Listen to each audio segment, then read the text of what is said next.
नमस्कार। ज्योतिषीय श्रृंखला की इस कड़ी में आपका हार्दिक स्वागत है।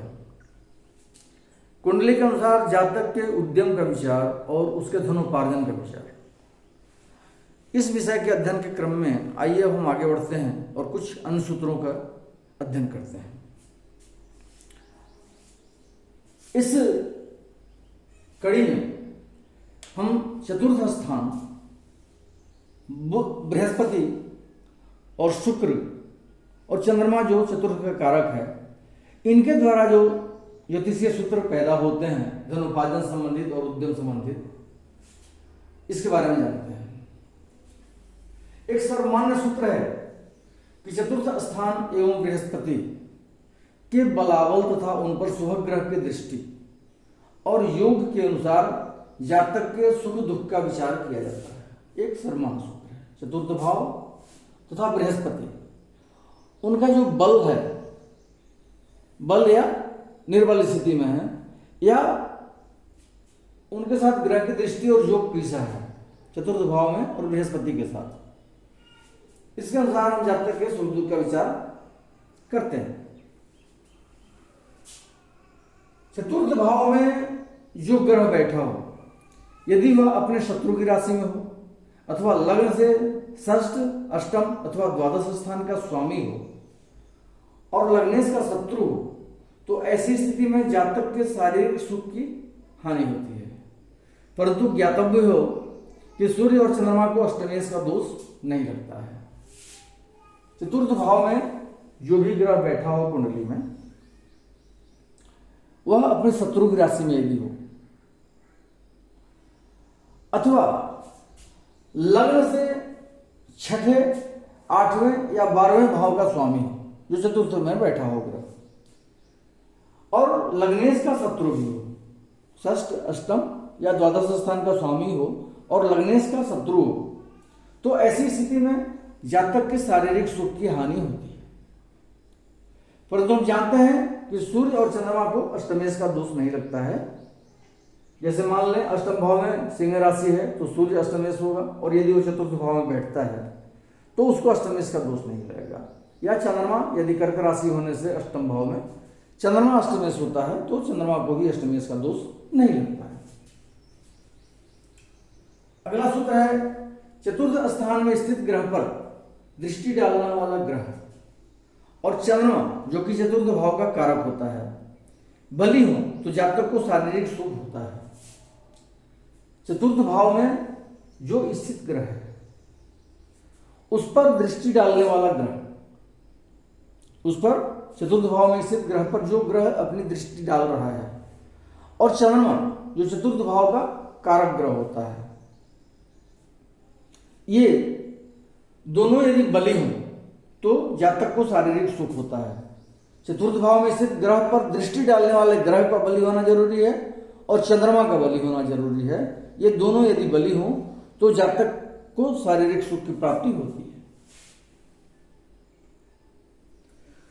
शुक्र सांसारिक विलास का कारक होता है और चतुर्थ भाव का भी सुख से संबंध होता है। इसी कारण भूषण, वसन, वाहन और विलास सामग्रियों का होना और न होना इन्हीं दोनों पर मुख्यतः निर्भर करता है। शुक्र सांसारिक विलास का कारण होता है। आदमी की कैसी जिंदगी होगी, लग्जरियस जिंदगी, वो शुक्र पर निर्भर करता है और चतुर्थ भाव का सुख से संबंध होता है। अब इन दोनों की सही स्थिति रहने से या निर्बल स्थिति रहने से भूषण मतलब जातक को आभूषण, गहना वगैरह की स्थिति, स्वर्ण वगैरह की स्थिति, वसन मतलब वस्त्र, कैसा वस्त्र धारण करने वाला हो, वाहन, किस प्रकार का वाहन उसको प्राप्त होगा, या अन्य विलास सामग्रियां, लग्जरियस आइटम्स जो हैं सो उसको होगा या नहीं होगा, इन्हीं दोनों पर मुख्यतः निर्भर करता है, शुक्र और चतुर्थ भाव पर। इसी कारण यदि नवमाधिपति चतुर्थ स्थान में शुक्र के साथ हो तो जातक चिरकाल तक भोगी और सुखी रहता है। नवम भाव का स्वामी शुक्र के साथ होकर चतुर्थ भाव में बैठा हो तो वैसा जातक को चिरकाल तक शुभ भोग की प्राप्ति होती है। यदि नवमाधिपति षष्ठ, अष्टम अथवा द्वादश भावगत हो और शुभ ग्रह के साथ हो तो कुछ ही दिनों तक सुख संपत्ति का सौभाग्य जातक को प्राप्त होता है। नवम भाव का स्वामी छठे भाव में, आठवें भाव में या 12वें भाव में बैठा हो, अर्थात दो स्थानगत हो नौ में, और उसके साथ कोई शुभ ग्रह बैठा हो तो वैसे जातक को बहुत कम दिनों तक सुख संपत्ति का सौभाग्य प्राप्त होता है। यदि चतुर्थी शुभ राशिगत हो और उस पर शुभ ग्रह की दृष्टि अथवा वह शुक्र के साथ हो, चतुर्थ भाव का स्वामी किसी शुभ राशिगत हो, शुभ ग्रह की राशि में स्थित हो और उस पर शुभ ग्रह की दृष्टि हो या उसके साथ कोई शुभ ग्रह बैठा हो तो,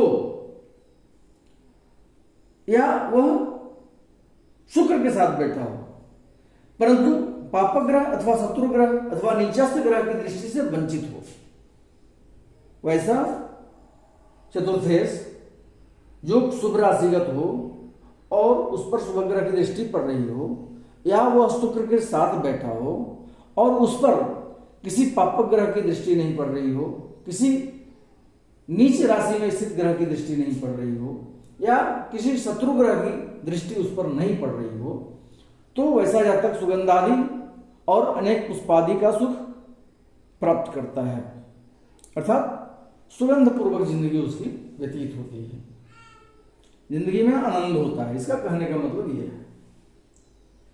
अगला सूत्र है, विद्वानों ने यह भी कहा है कि चंद्रमा के बली रहने से जातक को उत्तम वस्त्रों का सुख प्राप्त होता है।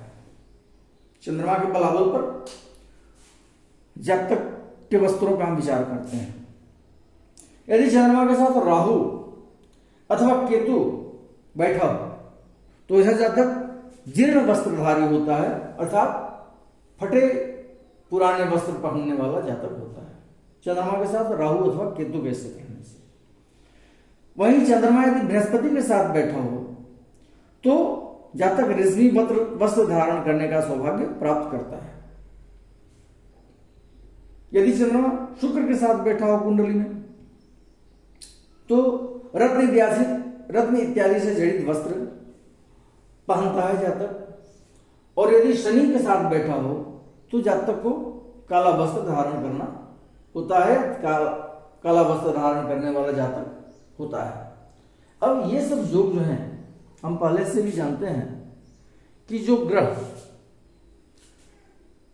कुंडली में योग कारक होते हैं, किसी भी योग का निर्माण कर रहे होते हैं, उनका बलाबल हम देखते हैं वो बली है या निर्बल है, उसके अनुसार ही फल की न्यूनाधिकता पर हम विचार करते हैं कि फल कितना अधिक होगा या न्यून होगा, शुभ फल होगा या उसका अशुभ फल होगा। अगले वीडियो में हम इससे संबंधित और कुछ अन्य सूत्रों का विचार करेंगे और उनका अध्ययन करेंगे। नमस्कार।